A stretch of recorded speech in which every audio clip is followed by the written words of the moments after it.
Muy buenas tardes, máster y compañeros. Mi tema del artículo que he seleccionado es la patologización de la homosexualidad en manuales diagnósticos y clasificaciones psiquiátricas. Tenemos como introducción que el objetivo de este artículo es explicar cómo la psiquiatría clasificó la homosexualidad como un trastorno mental, los cuales fueron sus fundamentos ideológicos y qué consecuencias persisten el día de hoy en la práctica clínica y en la sociedad. Entonces tenemos que Santiago Piedro en el 2021 examina cómo la homosexualidad fue considerada durante gran parte del siglo XX como un trastorno mental dentro de los manuales diagnósticos más influyentes como lo son los del DSM-5 y el CIE. Él plantea que estos manuales no son solo listas técnicas de enfermedades, sino que también construyen realidades sociales. Esto quiere decir que cuando algo se clasifica como patología, automáticamente pasa a ser visto como algo anormal o incorrecto por la sociedad.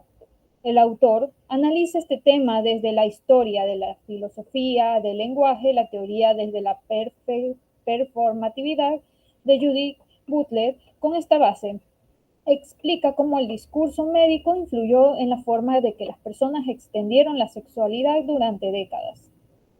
Tenemos que Piedro concluye que la patologización de la homosexualidad no surgió de la evidencia científica real, sino de perjuicios morales, religiosos y culturales. Aunque el día de hoy ya no se considera un trastorno, sus efectos todavía se sienten.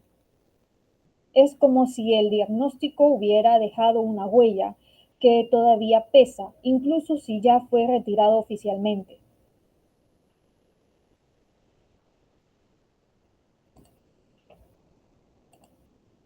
Entonces, dentro del análisis del problema, el tema aborda la manera en que la psicología y la psiquiatría declararon como enfermizo el deseo hacia las personas del mismo sexo.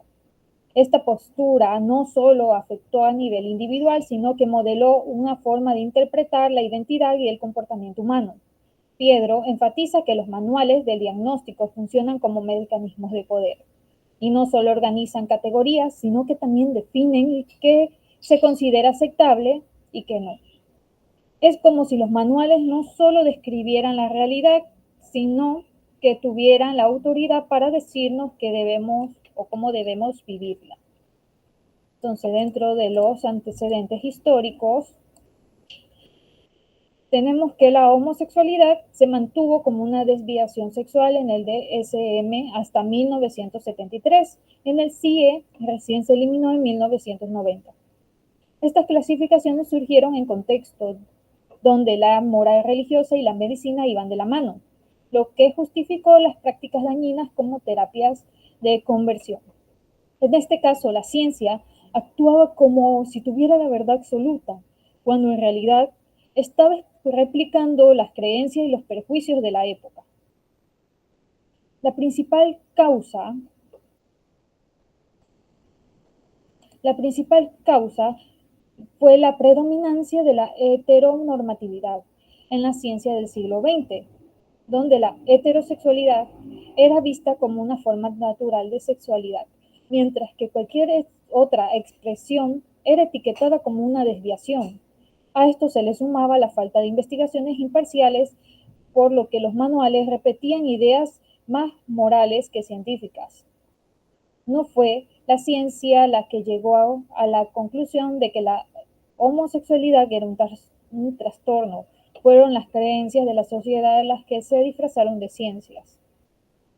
Entonces, ¿cuáles fueron estas consecuencias sociales y clínicas?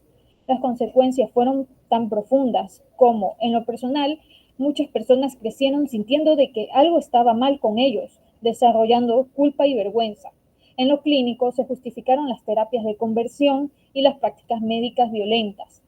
En lo social se legitimó la discriminación y el de rechazo hacia las personas LGBTI.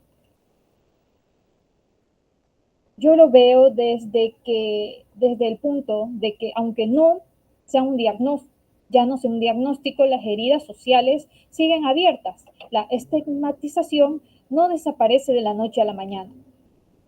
Entonces, La delimitación del tema contiene que el autor enfoca su análisis en el poder que tienen los manuales diagnósticos para crear identidades y no solo nombrarlas. No se centra en las prácticas clínicas actuales, sino en el trasfondo teórico que permitió que estas clasificaciones existieran. El analizar el lenguaje de la psiquiatría más que los casos modernos para demostrar cómo el lenguaje puede modelar la vida. La formulación del problema. El autor se pregunta cómo la psiquiatría contribuyó tanto a crear que la homosexualidad como una categoría diagnóstica, a cómo eliminarla años después, y qué implicaciones éticas deja este proceso. No se trata de solo un error del pasado, sino de pensar cómo las instituciones pueden usar su poder para definir lo que es normal y lo que no lo es.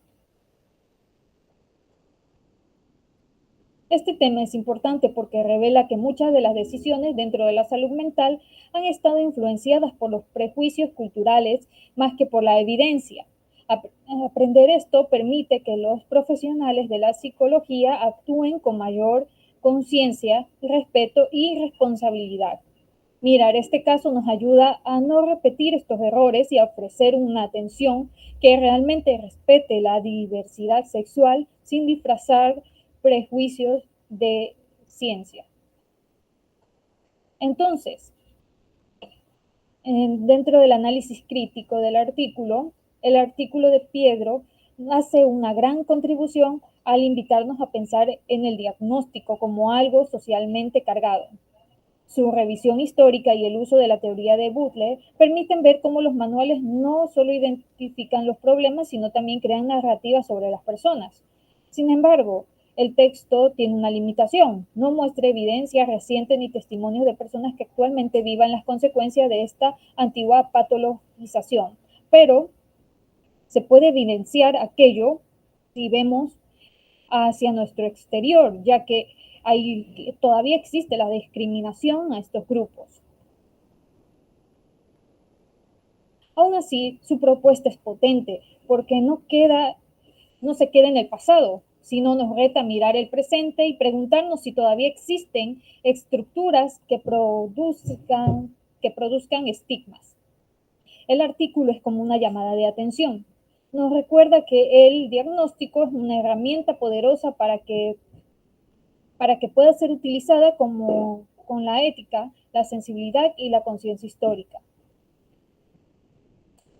Con lo ya antes dicho, quiero concluir que el artículo no solo contribuye a la historia de la psiquiatría, sino que ofrece herramientas conceptuales para poder pensar en la práctica clínica actual y reconocer que los diagnósticos pueden tener efectos preformativos y normativos, ya que es un paso fundamental hacia una psicología más crítica, inclusiva y comprometida con los derechos humanos.